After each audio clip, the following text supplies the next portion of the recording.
सुख सब गुरु सुनायो, निज दुख सुख सब गुरु सुनायो।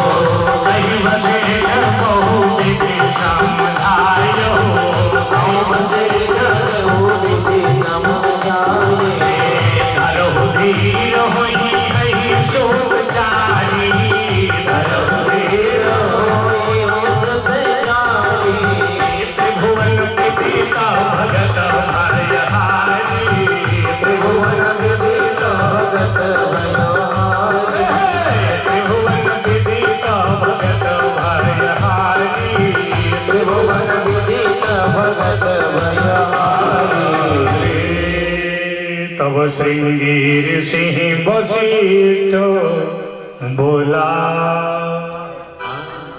विचार करना। महाराज दशरथ तब गुरुदेव के पास गए। एक और बात है, जब भी जीवन में दुख आए, जब भी जिंदगी में गलानी हो, कष्ट हो, संकट हो, मुसीबत हो, रामचरित मानस कहता है किसी धनवान के पास मत जाना, किसी बलवान के पास मत जाना। अगर जाना तो किसी संत भगवंत के पास जाना। वो जिंदगी जीने का सूत्र दे देंगे, वो जीवन जीने का सुंदर रहस्य समझा देंगे, कोई न कोई मरहम जरूर लगा देंगे, कोई न कोई मरहम जरूर बता देंगे।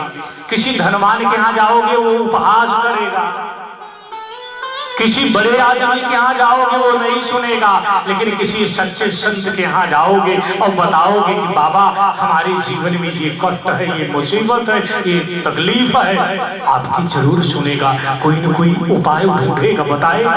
महाराज जी बैठे जयंत के पीछे जब बाण लगा, अरे ये जयंत तो ठीक है, इनके पीछे नहीं, वो जयंत जो था महाराज इंद्र का बेटा, जयंत के पीछे जब बाण लगा तो जयंत बेचारा हर जगह भागा। कहां गया? पहले अपने फादर के आ गया, पिता के आ, इंद्र के आ गया।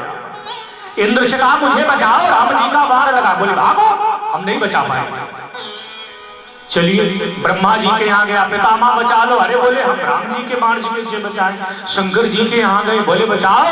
बोले राख को सकई राम कई द्रोही, राम के दुश्मन को कौन रख सकता, कौन बचा सकता, मैं नहीं बचा पाऊंगा, जाओ भागो। 14 भुवन में बेचारा घूमा भागा, कोई बचाने वाला नहीं मिला, कोई कुछ मदद करने वाला नहीं मिला। जब कोई नहीं मिला तो एक बाबा मिल गए रास्ते में, साधु बाबा, एक महात्मा मिल गए। आजकल लोग साधुओं का उपहास करते हैं, कदापि मत करना। कोई असली साधु हो चाहे नकली साधु हो, किसी का उपहास मत करना। साधु साधु है। एक बाबा मिल गए, और बाबा कौन है? हरे श्रीमन नारायण नारायण नारायण, श्रीमन नारायण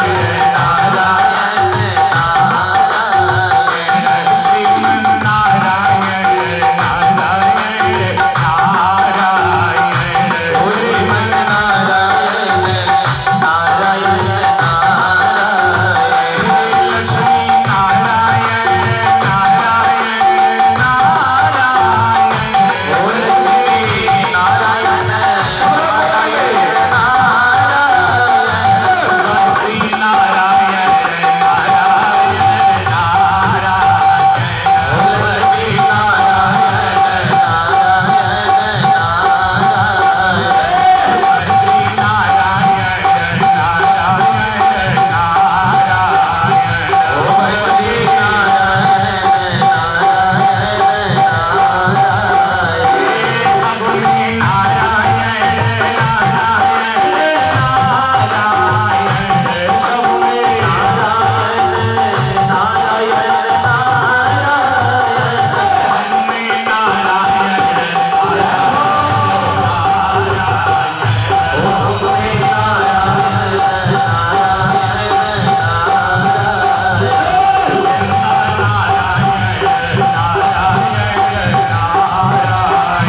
न राजा न अधिराजा न महाराजा कोई नहीं जब बचाए तो बाबा आ गए, साधु बाबा, और उन्हीं के चरण में चिल्लाया, हे बाबा बचाओ। बोले घबराओ मत बेटा।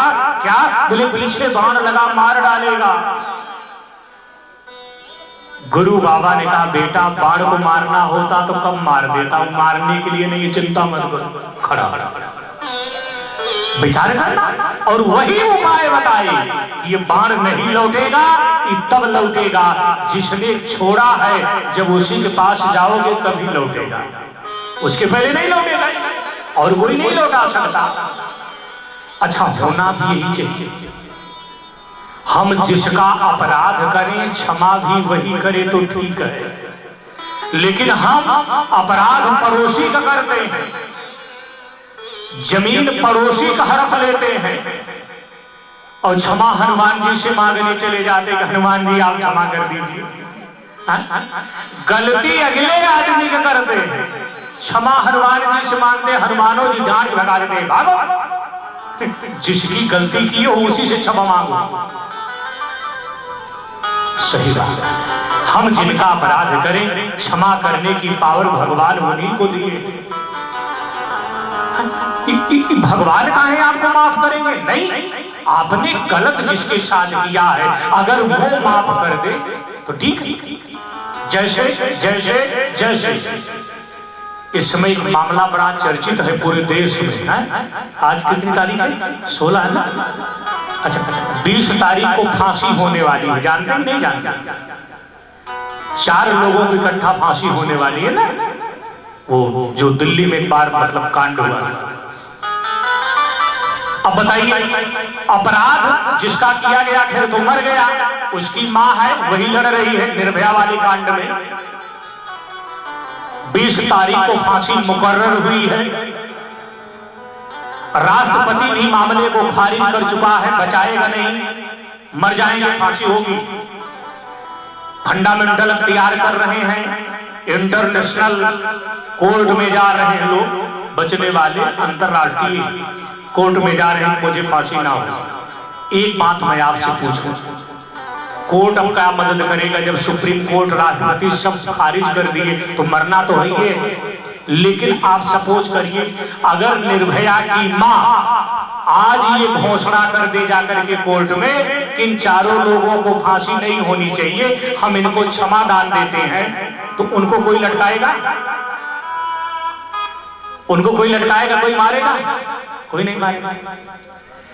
गलती जहां से हुई है अगर वो आदमी मुझे माफ कर दे रहा है तो समझ लेना ईश्वर माफ कर दिया। लेकिन हम गलती पड़ोसी ही करते हैं, पैसा किसी दूसरे को चुराते हैं, हत्या किसी दूसरे व्यक्ति की कर देते। हनुमान जी के मंदिर में लड्डू लेकर के जाते, महाराज जी मुझे माफ कर दीजिए, गजब हुआ तो गया महाराज। हनुमान जी कैसे माफ करेंगे भाई? और करे अपराध, इसलिए विचार करना, गलती जहां से हो माफी वहीं से मांगनी चाहिए। मेरे बंधुओं, मैं आपसे निवेदन कर रहा था, महाराज दशरथ ने भगवान राम को प्रकट कर दिया। राम पुत्र बन करके अयोध्या की धरती पर आए, तब आए जब श्रृंगी ऋषि वशिष्ठ बुलावा, पुत्र काम शुभ यज्ञ करावा। अच्छा, राम जी भी अगर आते हैं तो यज्ञ से आते हैं, ये भी नवान परायण महायज्ञ है, यज्ञ नहीं महायज्ञ है। बड़े ध्यान से सुनना, यानी संत तुलसी सूत्र देते हैं अगर राम जी भी मिलते हैं तो यज्ञ से मिलते दशरथ जैसे व्यक्ति को। इसलिए यज्ञ जरूर करवाना, चाहे जिस प्रकार का यज्ञ हो, यज्ञ करवाना, यज्ञ से ही भगवान मिलते। तो कुलमा में तो नवान परायण महायज्ञ चल रहा महाराज, ये बहुत बड़ा यज्ञ है, ये छोटा यज्ञ नहीं है। और भंडारा भी आपका मतलब समय से बहुत बढ़िया, खिचड़ी प्रसाद क्या क्या सब बनता है। तो यहाँ तो महाराज भुगती मुक्ति दोनों का इंतजाम किया गया। अगर यहाँ आए तो महाराज खिचड़ी प्रसाद भी ले और भगवान की कथा भी सुने, कितना आनंद है। पेट भी भर रहा, मन भी भर रहा, दोनों भर रहा महाराज। पेट की भी तृप्ति हो रही, मन की भी तृप्ति हो रही। इसलिए विचार करना, गलती जहां से हो क्षमा वही मांगना चाहिए तो ज्यादा बढ़िया है। महाराज दशरथ गुरुदेव वशिष्ठ के पास गए, जाकर के दोनों हाथ जोड़े, दुख सुख सब गुरु ही सुनाए। दुख भी सुनाए, सुख भी सुनाए। महाराज वशिष्ठ ने कहा, राजन आपके जीवन में तो सब दुख ही दुख लगा है, सुख तो कुछ है नहीं, सुख क्या सुना रहे हो? महाराज दशरथ ने कहा, महाराज यही तो बात है। बोले क्या? बोले हमारी जिंदगी में राम नहीं है, ये दुख है।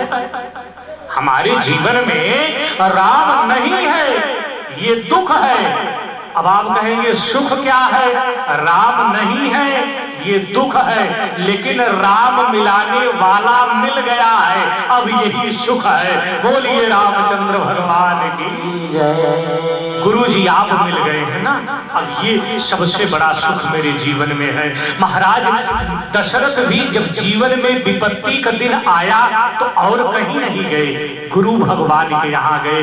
हमारे आपके जीवन में भी जब कष्ट पड़े तो किसी राजा महाराजा के पास, किसी बड़े व्यक्ति के पास मत जाओ, किसी सच्चे साधु संत के पास जाओ, किसी